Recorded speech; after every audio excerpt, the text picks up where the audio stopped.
है मेरे देश के लोगों,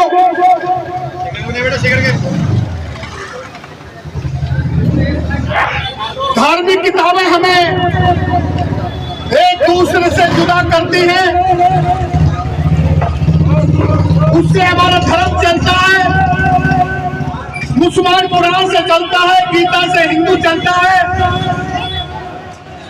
गुरु ग्रंथ साहिब से सिख चलता है, बाइबल से ईसाई चलता है, जैन वाणी से जैन चलता है, तथागत गौतम बुद्ध उनके ढंग से बुद्धि चलता है, लेकिन भारत संविधान से चलता है। उसी भारत के खिलाफ लोग इस देश में षड्यंत्र रच रहे हैं। लोग भारत संविधान को खत्म कर देना चाहते हैं। हमने भी यह संकल्प किया है कि हम जब तक मरेंगे संविधान की वकालत करेंगे, संविधान के बारे में लोगों को बताएंगे, जगाएंगे और संविधान के समर्थन में इस देश को एक सूत्र में बांधने का काम करेंगे। न जाति की बात, न धर्म की बात, इंसान और मोहब्बत की बात, बराबरी की बात जिनको सुननी है वो मेरी बात पे गौर करेंगे। ऐ मेरे देश के लोगों, भारत का संविधान उसके पहले पन्ने में लिखा है, हम भारत के लोग भारत को एक प्रभुत्व संपन्न समाजवादी पंथनिरपेक्ष लोकतंत्र गणराज्य बनाने तथा उसके समस्त नागरिकों को सामाजिक, आर्थिक और राजनीतिक न्याय, विचार अभिव्यक्ति, विश्वास, धर्म उपासना की स्वतंत्रता, प्रतिष्ठा अवसर की समता प्राप्त कराने के लिए तथा उन सब में व्यक्ति की गरिमा, राष्ट्र की एकता और अखंडता सुनिश्चित कराने वाली बंधुता बढ़ाने के लिए दृढ़ संकल्पित होकर अपने संविधान सभा में आज तारीख 26 नवंबर 1949 ईस्वी मिति मार्क्सिस्ट शुक्ल संवत सप्तमी 2006 विकृति को आयतन द्वारा इस संविधान को अंगीकृत, अधिनियमित और आत्मर्पित करते हैं। ये संविधान का उद्देश्य का है। मैं थोड़ा सा इसके बारे में विस्तार से बताऊंगा। जब डॉक्टर अम्बेडकर ने लिखा हम, तो लोग अपने अपने धर्म की वकालत करने लगे। बाबा साहब ने कहा दुनिया के पटल पे लोग हमको कैसे जानते हैं, दुनिया देखने हम भारतीय के रूप में जानते हैं, मुझे लग हिंदू मुसलमान के नाम पे नहीं जानते। और भाग का मतलब ज्ञान, रथ का मतलब संलग्न, जहाँ के लोग ज्ञान अर्जित करने में हमेशा आगे रहे हो, जिन्होंने पूरी दुनिया को ज्ञान दिया हो, वो लोग जहाँ रहते हैं उसे भारत कहते। अगर बाबा साहब अम्बेडकर ने भारत ना लिखकर हिंदुस्तान लिख दिया होता, जैसे कुछ निकम्मे लोग अभी कोशिश कर रहे हैं, तो ये हिंदू राष्ट्र होता। अगर हिंदू राष्ट्र होता तो यहाँ मुसलमान को अल्लाह का नूर रखाने का अधिकार नहीं होता, मस्जिद बनाने का अधिकार नहीं होता, माँ बहनों को बुर्का पहनने का अधिकार नहीं होता, शिक्षा संपत्ति का भी अधिकार नहीं होता, अगर ये धार्मिक देश होता तो। इसी तरह से जितने भी और धर्म है, सिखों, पारसियों, बुद्धिस्टों, जैनों, इनको कोई अधिकार नहीं होता। सारे अधिकार हिंदुओं को होते, और हिंदुओं में भी माघ, मातंग, मार, ढोल, चमार, रांगा, रैया, कोरी, कुरी, हेला, डोम, पासी, घासी, सासी, सपेरा, इनको कोई अधिकार नहीं होता, क्योंकि ये लोग संविधान के अनुसार हिंदू नहीं है, शूद्र है। ब्राह्मणों को अधिकार होते, अब ब्राह्मणों में ही जोगी, गुसाई, बढ़िया, पंडा, ये नकली ब्राह्मण है, इनको भी अधिकार नहीं होते। सारे अधिकार ब्राह्मणों को ही होते, जैसे पहले था इस देश में, तो वैसा ही देश कुछ चालाक लोग इंसान के दुश्मन लोग बनाना चाहते हैं,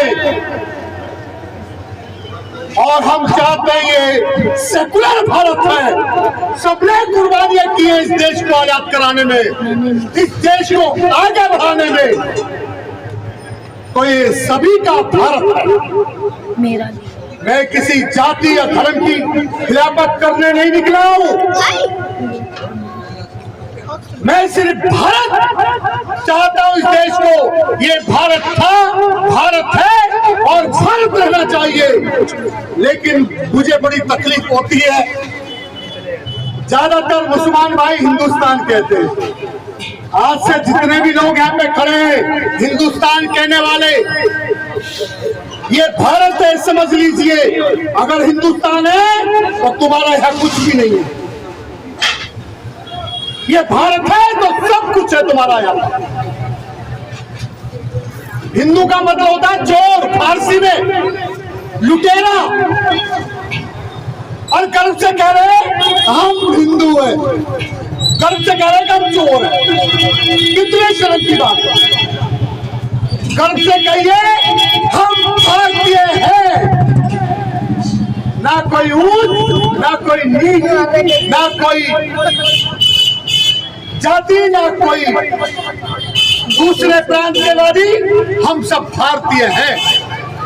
और भारतीय होकर ही हम इस देश में बेहतर व्यवस्था कायम कर सकते हैं। लेकिन तकलीफ होती है कि देश का प्रधानमंत्री किसी विशेष धर्म की वकालत करता है तो वो प्रधानमंत्री नहीं है। प्रधानमंत्री को, राष्ट्रपति को और मुख्यमंत्री को किसी धर्म विशेष, जाति विशेष, प्रांत विशेष की वकालत नहीं करनी चाहिए। वो जनता का, देश का प्रतिनिधि है, उसको देश की चिंता होनी चाहिए। अगर प्रधानमंत्री को किसी एक धर्म की चिंता है तो फिर बाकी देशवासियों के साथ और भारत के संविधान के साथ वो धोखा कर रहा है। हमें ये समझ रहा तो हम लिखा और कहा गया कि हम भारत के लोग भारत के मालिक बनकर भारत को धर्मनिरपेक्ष बनाएंगे, पंथनिरपेक्ष बनाएंगे, समाजवाद लाएंगे, जनता की सरकार जनता के द्वारा लाएंगे और भारत के लोगों को सामाजिक न्याय देंगे, सामाजिक न्याय देंगे, आर्थिक न्याय देंगे और राजनीतिक न्याय देंगे। सामाजिक न्याय नहीं मिला। आज भी राजस्थान में अगर किसी जमींदार के घर के बाहर से अगर कोई गरीब निकलता है तो साइकिल में जा रहा होगा तो उतर के चलिए, और चप्पल है तो हाथ में उठा के चलिए। तो सामाजिक न्याय तो नहीं मिला अभी तक, आर्थिक न्याय नहीं मिला। अमीरों के बच्चे विदेश में पढ़ते हैं, अमीरों के कुत्ते मुर्गे खाते हैं और अमीर का इंसान वॉचमैन 2 वक्त की रोटी के लिए संघर्ष करता है। अमीरों का धन बढ़ता गया और जनता के कपड़े उतरते गए तो आर्थिक न्याय भी नहीं मिला, राजनीतिक न्याय मिला।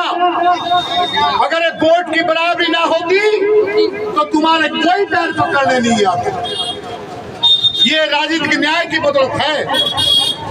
और देश का संविधान 5 तरह की आजादी देता है। विचारों की अभिव्यक्ति है, आजादी है। आप नमाज पढ़े, गंगा नहाए, ये आजादी है। आप स्कर्ट पहने या बुर्के में रहे, ये आजादी है। बोलने की आजादी है। ये 5 तरह की आजादी संविधान हमको देता है। अगर ये बोलने की आजादी नहीं होती तो अब तक मुझे फांसी पे लटका दिया जाता। ये संविधान आजादी देता है। और देश का संविधान कहता है व्यक्ति की गरिमा बरकरार रहनी चाहिए। जिस आदमी को अपनी औलाद के लिए, पढ़ाई लिखाई के लिए दूसरों आपके आगे हाथ फैलाना पड़ता हो तो उसका सम्मान, उसकी गरिमा जिंदा रहेगी। किसी के पैर पकड़ने पड़ जाते हो 10 मिनट हो गए तो क्या वो आदमी वाकई जिंदा रहेगा? जीते जी मर जाता है। जो औलाद के लिए किसी का पैर पकड़ ले, सर नहीं उठा पाता है उसके आगे। और संविधान कहता है राष्ट्र की एकता और अखंडता सुनिश्चित कराने वाली बंधुता, यानी कि जहाँ राष्ट्र की एकता और अखंडता कायम रहे ऐसा भाईचारा लाएंगे, ये वादा करते हैं संविधान की कसम खाने वाले लोग। उन्होंने वादा कितना निभाया ये आप लोग सोचेंगे घर पे जाने के बाद। तो संविधान के खिलाफ करने वाले लोग ही निकम्मे कहते हैं कि संविधान खराब है, संविधान बदलेंगे, संविधान बड़ा खराब है। रिपोर्टिंग हमने तो पढ़ा संविधान, संविधान खराब नहीं है, उनकी नीयत में खोट है, इसलिए संविधान का खोट बताते हैं। देना अगर संविधान की अच्छाइयां बताते तो निकम्मे लोग देश में राज नहीं कर पाते। ये सरकार की जिम्मेदारी थी, संविधान पढ़ाया जाना चाहिए था, स्कूल और कॉलेज में पढ़ाया जाना चाहिए था और बड़े बड़े बोर्ड होर्डिंग लगाकर संविधान पढ़ाया जाना चाहिए था। सरकारी नौकरियों में बैठे कर्मचारियों का दायित्व था कि वो संविधान पढ़ाते, लेकिन उन्होंने नहीं पढ़ाया संविधान। ये हमारी ड्यूटी है, क्योंकि संविधान से हम आजाद हुए हैं, तो हम बताएंगे क्या है संविधान। मेरे देश के लोगों, मैं आपसे हाथ जोड़ के गुजारिश करता हूँ, जो तुमको जाति धर्म में लड़ाना चाहता है, अगर कोई आके मुसलमानों से ये कहता है कि इस्लाम खतरे में है तो उस भालू की कुर्सी खतरे में है।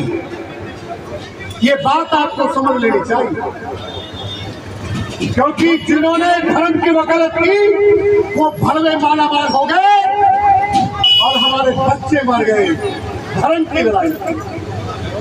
उनका कोई नहीं मरा आज तक। अगर कोई हिंदू आके कहता है कि हिंदू धर्म खतरे में है तो उस लालची कुत्ते की सत्ता खतरे में है। इसलिए वो आपको बहकाना चाहता है। आपको बहकना नहीं है, आपको इस देश में सिर्फ बराबरी की बात करनी है। उससे पूछना है नेताजी, तुम्हारा बच्चा जहाँ पढ़ता है वही जनता का पढ़ा दीजिए या गरीब का जहाँ पढ़ता है वो अपना पढ़ा दीजिए, देश बदल जाएगा। वाह वाह, बहुत अच्छी बात। अगर ये अमीर के स्कूल अलग अलग रहे, नेताजी का बच्चा कॉन्वेंट में, कोई बात नहीं, और गरीब के हाथ में कटोरा, किताब नहीं है, और उनका बोर्ड एग्जाम खत्म, ताजा फैसला आया, पहले 5 बोर्ड खत्म किया, फिर 8वीं बोर्ड खत्म किया, फिर 10वीं बोर्ड खत्म कर दिया। जिनका एग्जाम नहीं होगा वो बच्चे क्यों पढ़ेंगे? ये चालाक लोग चाहते हैं लोग अनपढ़ गंवार रहेंगे तो गुलाम बने रहेंगे अच्छे वाले। मेरे देश के लोगों, आप कहीं भी रहिए, किसी भी पार्टी में रहिए, लेकिन एक मकसद हो जाइए। अगर एक मकसद हो जाओगे तो फिर उनको 500 रुपए दोगे, फोन की नहीं होंगे तो कुर्सी खाली करनी पड़ेगी। ना मोबाइल ले जाऊँ भाग जाऊँ। मेरे देश के लोगों, आपने मेरी बात को ध्यान से सुना। आप में से कोई ना कोई ये सोच रहा होगा इसे पैसे देके किसी ने भेजा है, मैं नहीं कर रहा हूँ ना, इसे कोई चला रहा है, इसके पीछे कोई पावर है। नहीं, मैं अकेला हूँ, पावर है मेरे साथ। कैसी पावर? मैं वहां बोल रहा था आपसे 2 महीने पहले, मेरी कोई जान पहचान का आदमी नहीं था। मीटिंग खत्म हुई, एक ने गन्ने का जूस पिलाया, एक ने पानी की बोतल ला के दी। उसका भरोसा ही मेरी पावर है। जिन लोगों ने मुझे ये फ्लैक्स दिया, सामने से जिन लोगों ने मुझे साउंड दिया, हटना, जिन लोगों ने मुझे अपने बदन के उतरे कपड़े दिए, जिन्होंने खाना खिलाया, जिन्होंने मोटरसाइकिल में पेट्रोल डाला, जिन्होंने मेरे बच्चों के लिए वक्त बे वक्त उनकी फीस भरने में मदद की, जिन्होंने अपने बच्चों के उतरे कपड़े मेरी औलाद को दिए, उनकी बदौलत में 16 साल से जिंदा हूँ और मैं बीच बो रहा हूँ। इन बच्चों को मैं नफरत से बचाना चाहता हूँ जिन्होंने इन बच्चों को, क्योंकि मैं जानता हूँ इस उम्र में जो बीज आप बो देंगे वो कटेगा नहीं आसानी से। बचपन में आतंकवादी बनाने का पाठ पढ़ा दिया जाता है, आतंकवादी बन जाता है और जब आतंकवादी मरता है इंसान खून बहाकर तो जो माँ पेट में पालती है 9 महीने उसकी परवरिश करती है वो भी अपनी औलाद की लाश लेने से इनकार कर देती है। और जब कोई इंसान मरता है, जब कोई ईमान वाला मरता है, ईमान के रास्ते पे चलने वाला मरता है तो पूरा देश आंसू बहाता है। ज्यादा समझ में आ रहा है, इज्जत से खड़ा रहना। मैं चाहता हूँ ये बच्चे आगे बढ़ने चाहिए, इन्हें पता होना चाहिए कि हमको क्या करना है। आखिर में आपसे 3 गुजारिश करूंगा हाथ जोड़कर, मेरी सारी बात समझ में ना आए ये तीनों में से एक बात भी मान लेना। पहली बात, आप किसी भी हालात में रहो, कितनी भी बुरी कंडीशन हो, लेकिन बच्चों को जरूर पढ़ाइए। जो समाज, जो परिवार पर जाएगा वही अपने अधिकारों को छीन के ले लेगा। दूसरी गुजारिश,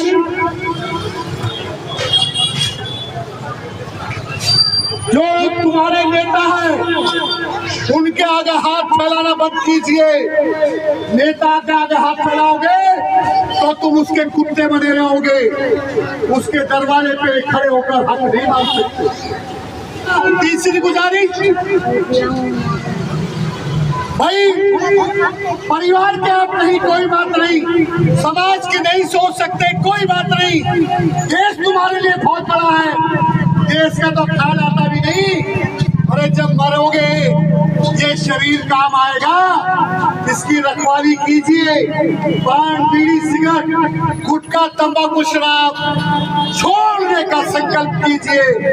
अगर नहीं पीते हैं तो कभी मत पीजिए। अगर जिंदगी में आपने मेरी तीनों गुजारिश में से एक भी गुजारिश मान ली, मैं रहूं न रहूं, लेकिन आपको जरूर कुछ मिलेगा। मुझे कुछ मिले या न मिले, लेकिन आपको जरूर कुछ मिलेगा। मैं इसी तरह पूरी जिंदगी संघर्ष करते करते मरना चाहता हूं, क्योंकि मैं जानता हूं जो अपने लिए जीता है उसे कुत्ते नहीं पूछते। किसी ने कहा है कांच के सिक्कों का बाजार में खोना ना खोना क्या है। कांच के सिक्के जब खो गए बाजार में चलते तो नहीं। कांच के सिक्कों का बाजार में खोना ना खोना क्या है, और बेवजह जिंदगी के बोझ को ढोना क्या है। जो ना सका इंसान, इंसान के काम, उस इंसान का होना ना होना क्या है। आपने ध्यान से सुना, कभी आओ तो ऐसे सुन लेना। ये आप जो सुनते हो तो मुझे इससे खुशी मिलती है और मुझे ताकत मिलती है।